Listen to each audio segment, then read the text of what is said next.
Hi everyone.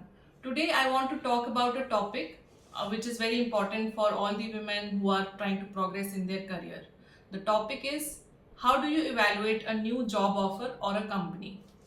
So let's say you have been applying to new jobs and you now have one or two offers in your hand. So how do you evaluate whether you should go for that job or stay put? Right. So at times we don't understand fully about a new company or the role or the team. So I'll tell you step by step what should we do. So the first and foremost, what you need to do is clarify all the technical aspects of the offer from the HR. This includes your CTC, your all the components of it, fixed, variable, any joining bonus, ESOPs, and everything. The second thing that you need to look at is a clear joining date.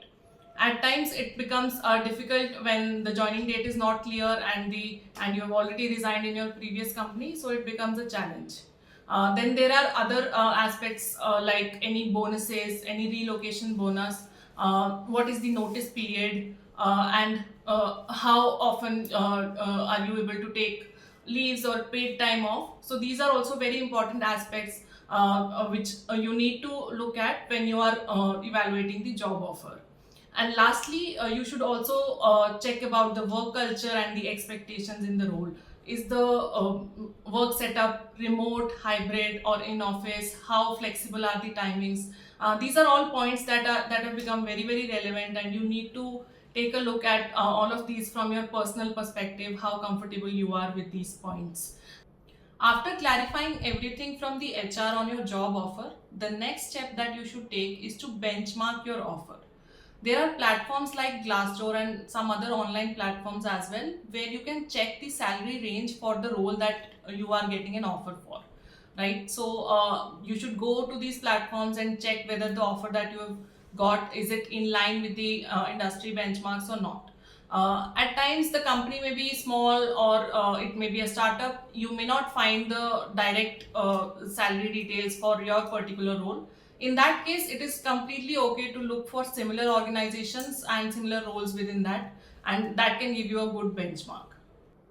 The next step that you should take is to talk to someone on that team who is already working there. So you should go on LinkedIn or maybe find someone through your connects and try to understand the experience of people who are already working on that team and how they are liking it.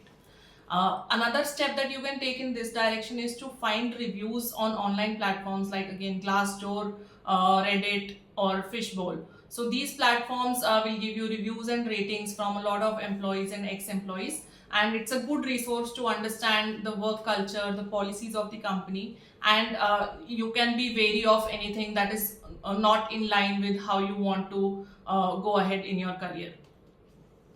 And lastly, you should definitely set up a discussion with your hiring manager to understand the expectations.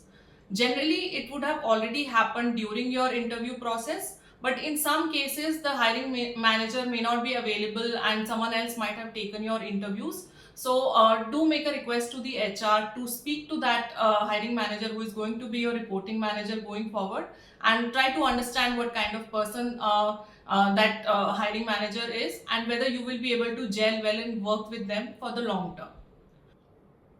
So that's all from my side. Do use this framework and let me know if you have any other points that I may have missed. Share this video with someone who may need it and like and subscribe to my channel.